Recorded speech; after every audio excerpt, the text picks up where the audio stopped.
pendengar, saat membuka Rakernas HIPMI di Istana Bogor, Jawa Barat, Presiden Joko Widodo menjawab ramainya tanggapan dari berbagai pihak setelah dirinya menyatakan bangga produksi dalam negeri dan benci produk luar negeri. Presiden juga mengungkapkan tantangan yang dihadapi para pengusaha dalam menjalankan usahanya selama 1 tahun belakangan. Kemarin saya sampaikan untuk cinta produk Indonesia, untuk bangga terhadap produk Indonesia, dan boleh saja kita ngomong tidak suka pada produk asing. Ya, saya ngomong benci produk asing itu aja rame. Boleh kan kita tidak suka pada produk asing? Apa saja tantangan yang dihadapi oleh para pengusaha, terutama dalam meningkatkan kualitas produk lokal agar mampu bersaing dengan produk asing? Kami akan membahasnya bersama Fungsionaris Badan Pengurus Pusat Himpunan Pengusaha Muda Indonesia HIPMI, Muhammad Sirot.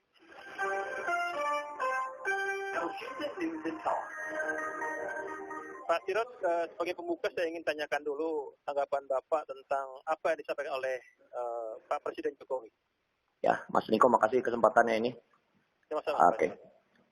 Menurut saya itu Pak Presiden itu berbicara sebagai benar-benar kepala negara yang beliau concern banget lah.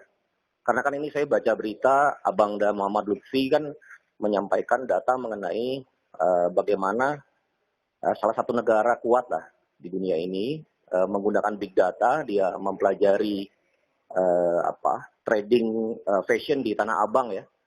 Kemudian mereka membuat dari big data itu produk-produk yang sangat murah gitu, lalu membanjiri pasar di negeri ini. Di situ mulailah muncul kata-kata benci itu sebenarnya.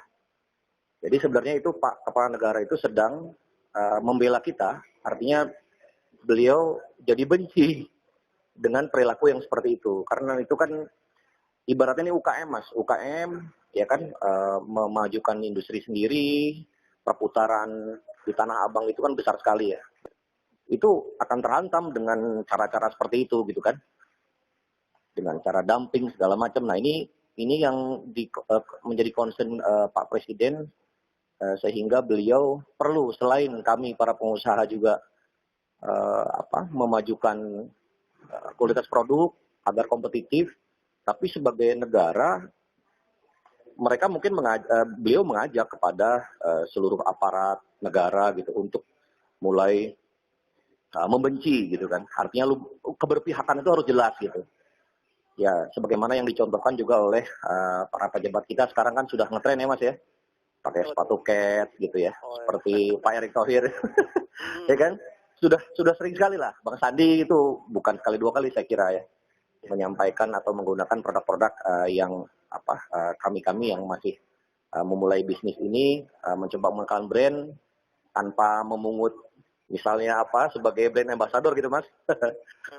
Beliau memakainya kemana-mana. Kan ini kan satu langkah yang baik lah kita bekerja sama, yang sama kerja gitu ya, untuk saling menopang saya kira gitu.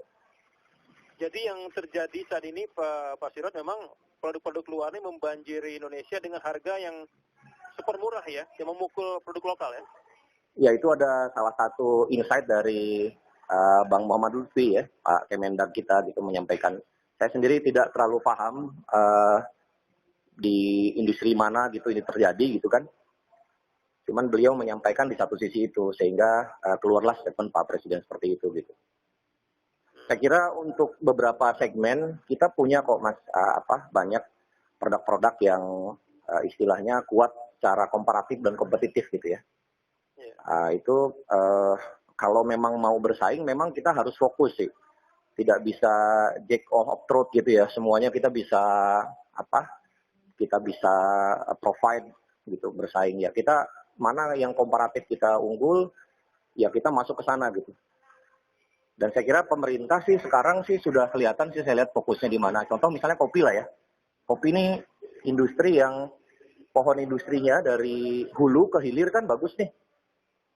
Nah, jadi memanfaatkan momen juga tren dunia gitu. Terus digebrak oleh Bekraf dulu terus sekarang jadi Kemenparekraf gitu.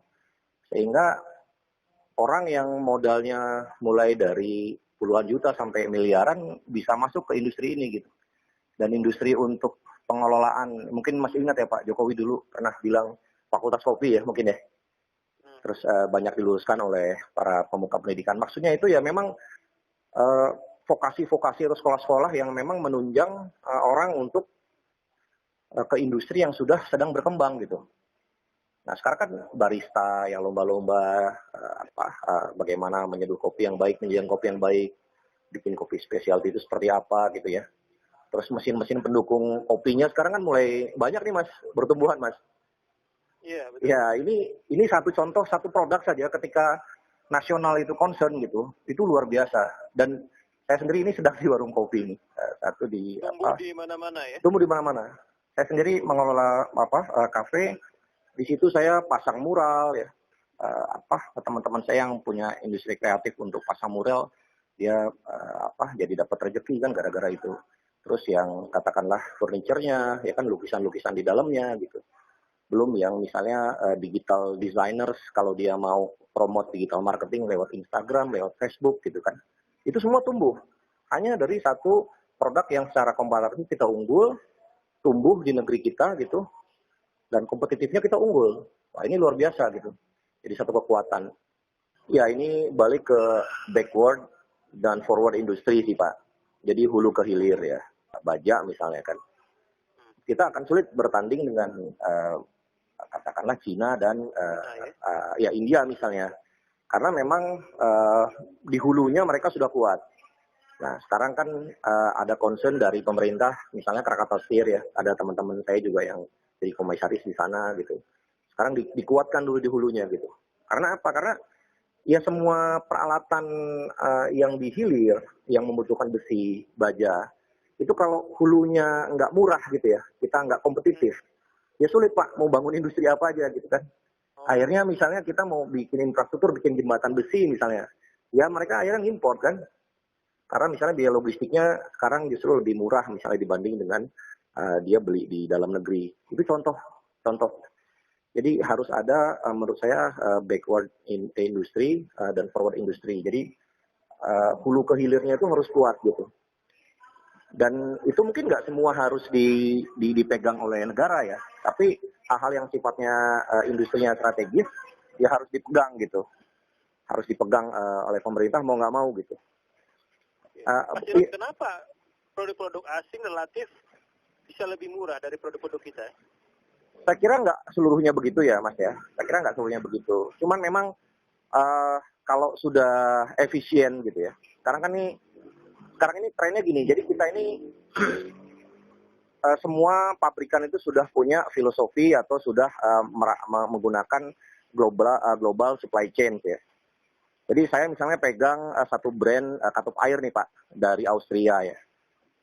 Pabrikannya memang di Austria gitu ya, di Eropa gitu. Tapi sebenarnya supply chain-nya itu ada yang dari Afrika Selatan, ada yang dari China, dari Tiongkok ya.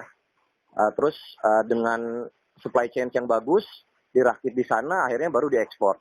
Ada beberapa pabrikan yang membuka pabrikan di Cina gitu.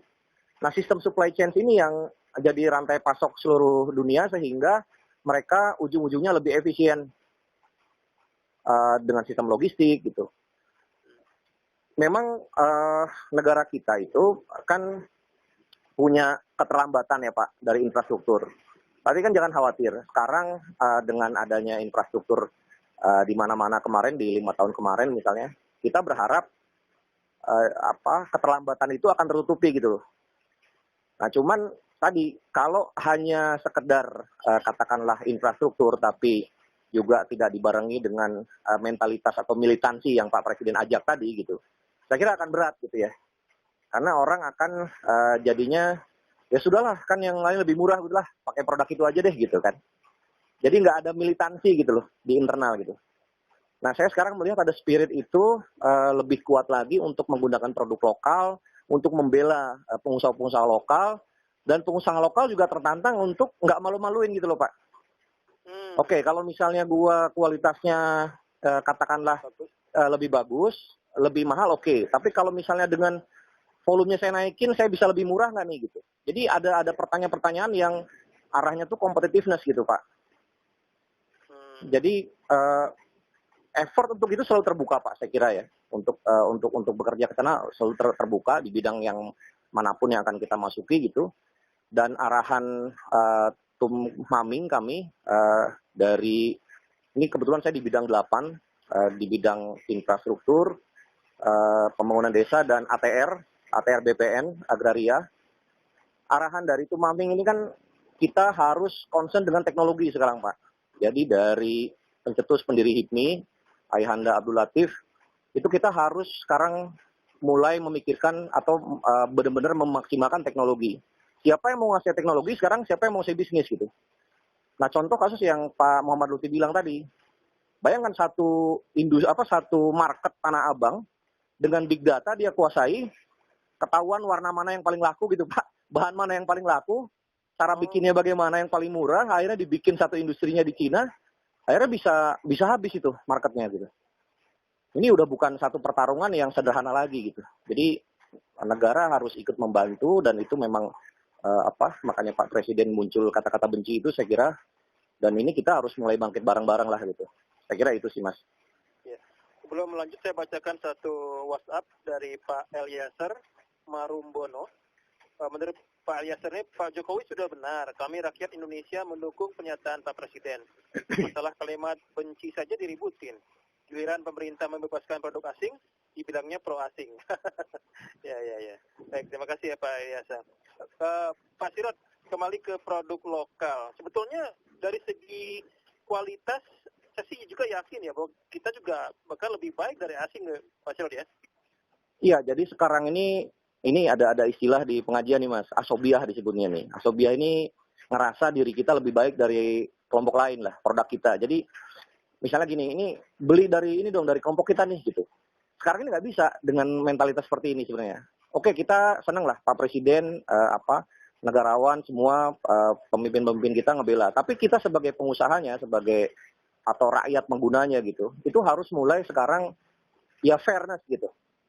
Artinya kalau memang kita kurang kuat di situ, ya sudah jangan dipaksakan. Contoh misalnya nih Pak, saya ngomong daging sapi misalnya. Daging sapi nih ya. Kita mau dihitung gimana pun, industri hulu kita di pembibitan di industri sapi misalnya, itu sulit untuk kompetisi dengan katakanlah Australia dan New Zealand. Untuk daging sapi ya. Tapi mungkin ada beberapa klaster katakanlah sapi Bali, banteng itu ya, yang lokal bisalah bersaing. Tapi kalau total kebutuhan kebutuhan daging sapi di nasional yang sekarang sudah masuk ke katakanlah garang asem, bakso gitu kan, itu sulit kan dipenuhi oleh lokal. Ya kita jangan masuk ke industri itu gitu loh. Itu maksud saya seperti itu. Jadi ya kenapa kita nggak kambing yang kita besarkan unggas, kan kita kuat di unggas ya, contohnya misalnya. Nah, itu contoh. Tahu tempe misalnya Pak, kedelai. Kedelai itu kita ngelawan Amerika yang luas lahan produksinya sangat luas sekali gitu kan. Terus mereka ada GMO gitu kan, genetic modified ada itu mereka tinggal lebih produktif. Dan industri hilir kita, tahu tempe itu udah jadi barang kebutuhan yang wajib di meja makan rakyat kita kan. Lah kalau kita misalnya ngomongin anti impor, anti asing, yang repot kita sendiri. Karena apa? Karena pabrikan tempe itu butuh tempe murah untuk dijual. Mereka juga nggak bisa jual dengan harga yang mahal. Nah, filosofi self sovereignty ya, maksudnya kedaulatan pangan yang katakanlah kaku ya. Menurut saya itu juga utopis ya. Jadi sudah mulai harus diajarkan ke teman-teman di kampus ya, yang suka diskusi anti impor gitu. Itu diajarin bahwa pada faktanya begini gitu. Jadi kita kembangkan mana yang reasonable lah, yang kira-kira masuk akal sehingga industri kita bisa berkembang tanpa mentalitas tadi gitu loh. Gitu.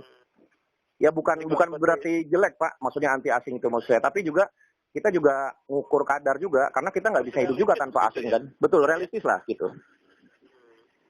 Saya kira itu sih, Sony. Ya. Pak Sirot, kalau bicara produk kita tuh kan kalau di Indonesia tuh kita lihat tadi kan Pak Sirot sampaikan misalnya para menterinya sudah memakai produk-produk lokal, sepatu lokal gitu ya. Tapi kan tidak menutup mata juga bahwa bangsa kita tuh, rakyat kita tuh masih banyak yang apa ya? Flashing. Brand gitu ya. Iya. Ya. Walaupun palsu kadang brandnya brand luar gitu, kayak yang gagah begitu. Bagaimana melihat itu, Pak? Sekarang saya gini ya Mas, ngomongin. Saya kadang-kadang kalau diskusi begini ya, ngomong industri ya, agak mau dicari idealisnya agak bingung juga. Contoh misalnya saya ngomong Toyota dengan Daihatsu lah di Indonesia. Itu kan tingkat kandungan dalam negerinya tinggi sekali udah. Di atas 60% mungkin. Memang brandnya ya memang brand luar negeri ya, Jepang gitu. Tapi kandungannya di situ. Artinya industrinya tumbuh gitu di situ. Artinya banyak barang-barang produksinya jalan. Artinya sebagai global supply chain, sebenarnya otomotif ini sudah melewati banyak mulut manusia Indonesia untuk menjadi nafkah mereka gitu. Itu ngomongin brand ya. Ngomongin brand lagi luar misalnya. Kita banyak white label ya, orang-orang luar negeri yang punya brand-brand bagus, tapi sebenarnya pabrikannya di Indonesia gitu. Jadi tailor made. Nah sekarang banyak praktisi-praktisi brand, sebutnya brand activism ya. Mereka datang untuk mengelola industri-industri ini untuk supaya punya brand sendiri. Ada lagi yang karena terpaksa ya. Contoh misalnya dulu yang partneran Nike mungkin Mas tahu ya. Punya keluarganya Pak Murdayapo ya. Sekarang kan punya satu brand juga khusus. Nah itu kan istilahnya karena dipaksa kan, karena lepas kan. Dari Nike akhirnya punya brand sendiri yang menurut saya nggak kalah bagus. Buktinya bisa ya? Iya, buktinya bisa. Cuman memang sacrifice-nya kan, artinya ya kan bagaimana nggak bisa dilanjut Pak. Itu aset sudah dibeli Pak. Pabrik, sepatu segala macam, karyawan masa mau di PHK. Ya PHK juga kan nggak mungkin semuanya. Kan harus berjalan. Jadi berjalan kan gitu. Nah sekarang ada beberapa pemain-pemain kecil ya. Misalnya beberapa teman ada yang pakai merek Brodo tuh misalnya. Saya lihat menggunakan teknologi sebenarnya nggak rumit-rumit banget di sepatu, terus tapi dengan digital marketing yang bagus, campaign yang bagus, akhirnya dia hidup sustain, pelan-pelan makin kuat itu mereknya gitu. Artinya kalau dari pendekatan brand, bukan dari industrinya dia yang skalanya besar-besaran gitu ya, itu juga bisa juga gitu. Jadi kalau dibilang produk kita kalah kompetitif mungkin iya Pak, beberapa Pak dari harga, beberapa. Tapi kalau dilihat dari kerja keras kita, kreativitas kita, rasa-rasanya kok kita lebih kaya gitu. Saya melihatnya begitu ya, lebih kaya gitu. Ini contoh misalnya yang terbaru deh Pak, industri motor listrik ya. Itu Bapak boleh perhatikan deh. Ini ada beberapa teman saya dia punya karya sampai ke Bang Sandi kemarin ditampilkan juga ya, motor listrik mendesain sendiri. Bayangkan ini bukan ditopang oleh BUMN atau BPPT nih Pak. Benar-benar orang bengkel gitu dengan orang desainer. Sampai Pak bikin dan itu laku. Jadi dijual 60 juta, 70 juta laku Pak dibeli. Itu marketnya besar. Artinya gini, kalau marketnya hidup di lokal hidup, dia jalan industrinya pelan-pelan dia. Artinya dia bisa nutup kos karyawan, dia nutup kos produksi. Kan itu tinggal nunggu waktu sebenarnya. Mau di scale up. Artinya teknologinya mereka bisa akses, mereka bisa cari di internet, mereka bisa berjejaring, mungkin ada beberapa yang sekolahnya di luar negeri juga gitu. That's it. Jalan Pak. Bayangkan ini high tech Pak. satu moda transportasi yang baru, mungkin juga baru kemarin sore ya, muncul STNK motor, kalau nggak salah dari VR yang dari Semarang itu. Ini juga lokal nih Pak. Jadi STNK motor elektrik pertama itu punya VR. Motor Semarang itu. Ya, yang dulu kan investasinya dari China kalau nggak salah ya. Lokasinya saya kurang paham lah. Cuman dari banyak motor Cina kan cuman dia nih yang bertahan akhirnya. Yang di Semarang ini gitu. Dengan segmen-segmen yang saya lihat VR, segmen-segmen yang dia sasar, segmen-segmen yang motor Jepang nggak masuk gitu. Misalnya motor Niaga gitu Pak, yang roda 3 buat narik sampah. Terus sekarang motor listrik, dia menang yang segmennya yang Jepang belum masuk gitu. Yang artinya yang ceruk-ceruk pasarnya yang masih memungkinkan dia masuk.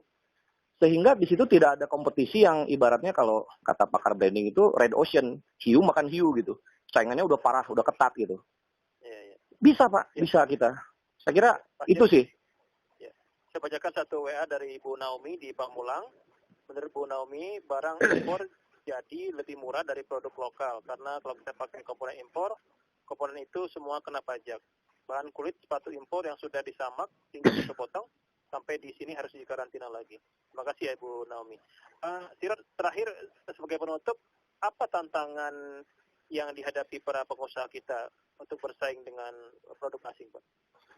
Kalau sekarang saya kira ini arahan dari Tumaming kemarin kan kita masih 3% Mas, pengusaha kita itu. 3% dari total dan 3% itu baru UMKM Mas. Jadi tantangannya ada di scale up sekarang ini. Bagaimana pengusaha yang 3% ini bukan cuma skalanya UMKM, kalau UKM kan di bawah 4,5 M ya, setahun gitu. Tapi udah dia bisa scale up di punya perputaran 10 M, asetnya 100 miliar. Saya sangat mengagumi kata-kata ini dari Tumaming. Saya kira sekarang ini kita sudah waktunya alih generasi ya, dari pengusaha-pengusaha konglomerat yang memang sudah kuat kemana-mana gitu, melahirkan the next konglomerat gitu. Generasi-generasi pengusaha milenials, generasi-generasi pengusaha muda yang punya spirit untuk menggantikan gitu, untuk meneruskan. Tapi ya ukuran pengusaha ya itu sih Pak, aset bagaimanapun kan. Daya rubah gitu. Karena kalau hanya sekedar katakanlah ya bisnis as usual kayak gitu ya, artinya yang selalu dibina terus sama pemerintah gitu kan, tergantung sama pemerintah. Ya pemerintah juga kelelahan nanti ujung-ujungnya saya kira gitu. Jadi fokus ke depan saya kira tantangannya bagaimana kita bersama-sama melahirkan pengusaha-pengusaha level menengah atas ini dari yang 3% ini gitu, supaya lebih naik level lagi gitu. Baik, kalau gitu. Pak Sirot, terima kasih waktunya untuk Sama-sama, Aiko. Ya, selamat sore, Pak. Sore. Demikian pendengar, Komisaris Badan Pengurus Pusat Himpunan Pengusaha Muda Indonesia, HIPMI, Muhammad Sirot. Terima kasih Anda yang sudah berpartisipasi.